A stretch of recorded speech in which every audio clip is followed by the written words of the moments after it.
Today, Bungie revealed some pretty crazy information about Frontiers. Concept art of the destination in Apollo. 2 expansions compared to the size of Rise of Iron. The future of narrative, how next-gen armor works with stats going over 100. Changes to weapons, secrets in the world, and much more. Welcome Guardians, let's take a look.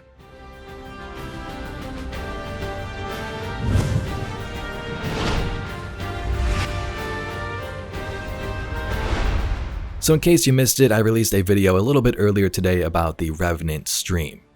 The first part of the stream talked about Revenant changes coming next Tuesday, and the second half was about Frontiers and next year's content. They first began by addressing some of the community feedback around Frontiers itself. When it was first announced, some of the community kind of went a little haywire. They're like, okay, we're moving away from seasons and episodes to get 2 smaller expansions, like is this even enough content? Bungie's philosophy is this: instead of one big, all-consuming expansion that took everything out of the room, they're moving to 2 big moments. Moments that will bring fresh content and new stories that move the world of Destiny further, and these will be similar to the size of Rise of Iron. Their focus is on making expansions deep and uniquely replayable. So this was a good thing to hear. I myself had some of those questions like the community. Was 2 expansions going to be enough? Was there enough story and gameplay possibilities to keep players around and happy after moving away from episodes after just 1 year? But when you think about it from that perspective, it kind of makes sense. Previously, we'd have 1 expansion a year building up to 1 entire moment like the final shape. Sure, we'd have seasons after that told their own separate stories, but for the larger expansions, it all led up to that 1 moment. Now we space things out with 2 big moments throughout the year, and those big moments can start to move the needle when it comes to the narrative and how it works in Destiny. Destiny's a live service game and the story evolves as we play new content. So that's definitely exciting, especially if we're getting multiple locations a year. Codename Apollo is a Metroidvania-inspired destination. It features a non-linear campaign, so when you arrive at the destination, you get to pick where you want to go. There'll still be normal activity dialogue and 25 to 30 different threads of stories afterwards. Revenant and Apollo will shake things up in big ways. You know how most people complain about some of the current loops in the game, like go out do this mission, go talk to the Helm vendor, go to the mission, talk to the Helm vendor.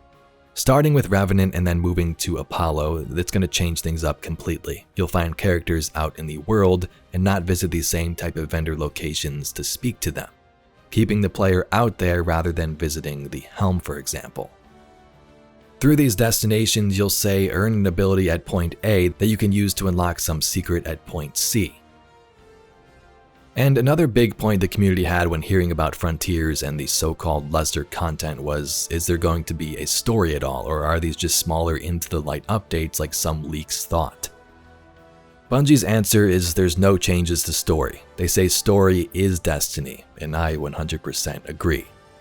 Story for me is what keeps me coming back to these releases. Sure, weapons and gear are fun to earn, but I probably wouldn't be playing if there was no story at all. Story is what's kept this game going over the years with those bigger expansions. The new structure, they say, allows pacing. The world will move quicker and feel more focused in the universe. Let's take a look at 2 pieces of concept art they show of the new destination. Now, I clearly have no idea what's going on here, but I'm going to try and point some things out. To me, some of this architecture kind of appears to be darkness and pyramid themes, at least these columns, that's what it reminds me of. We have characters or humanoids approaching the trapezoid-like structure, and at the center, some type of power emitting from the top. They're carrying flags like some type of ritual, and the soul figure in the center is reaching for whatever's emerging from the top. They say this is concept art for Apollo. We've seen a couple before, but this is weird. In the background, we see trees, which kind of reminds me of the Cosmodrome. It could just be a picture of that, just for concept purposes, but I'll zoom in and show you a look around.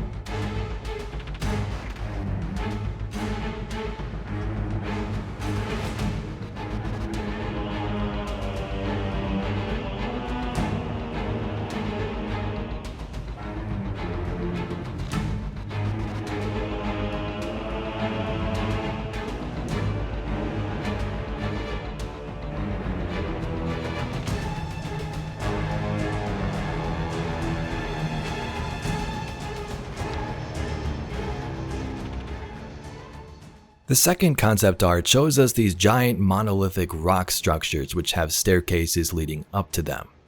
What seems to be familiar in both images is this sort of blue swirling, maybe energy or power. Unless this is just some geographical feature of the planet itself.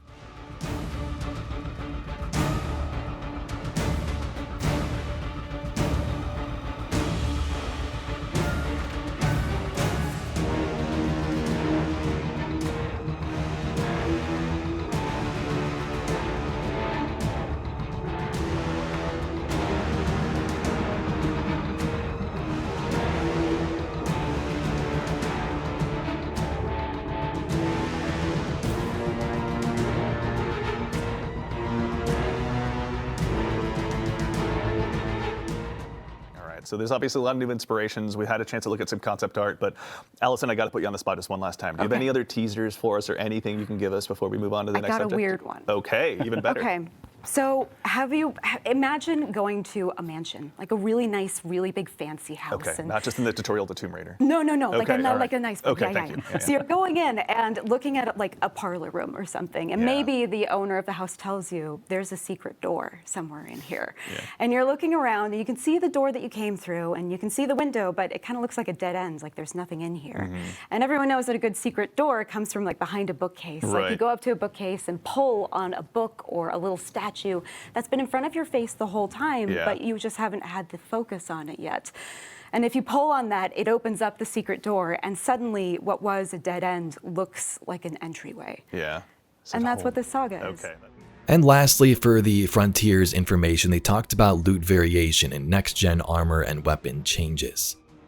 Next-gen armor is going to completely change the armor system, make armor valuable and more easy to understand, allowing you to create new buildcrafting identities. There's going to be a large stat rework for armor pieces, fewer stats on each piece of armor to make things easier to read, and stats themselves will be going beyond 100. An example they gave was strength. 1 to 100 would reduce your melee cooldown. From 101 to 200, every point into strength will give you a chance to activate a second melee when powered melee becomes charged, essentially giving you double melees. They're even suggesting a possible rename of strength to melee itself to make that easier for fans to understand. Set bonuses are also coming back, so 2 to 4 pieces in a 5-piece set, so you can still wear an exotic, even mix and match different sets. Now they're more further along when it comes to the armor rework, but they did mention a couple of things about weapons. But for weapons, the thing I can say is that like in the game today, we have higher tiers of weapons to chase, like adepts and raid weapons, right? And so those things with them come with exclusive perks that basically, cut above the noise of other weapons you might be earning in any individual release. And so we know from the tiering perspective of weapons themselves that like, hey, we already have this kind of touchstone for us that we see that works pretty well. And it's like, so it's really like, how can we meet or clear that bar, right? Like how can we create those exclusive chases at the top of that aspirational mountain? Anyway, Guardians, that's all we got for today's video. Some information about Frontiers and how Destiny's story, locations, stats, and armor are going to change over the next year. If you'd like to see some more Destiny news and mysteries like this video, please be sure to subscribe to the channel. I thank you very much for watching, and I'll catch you all in the next video.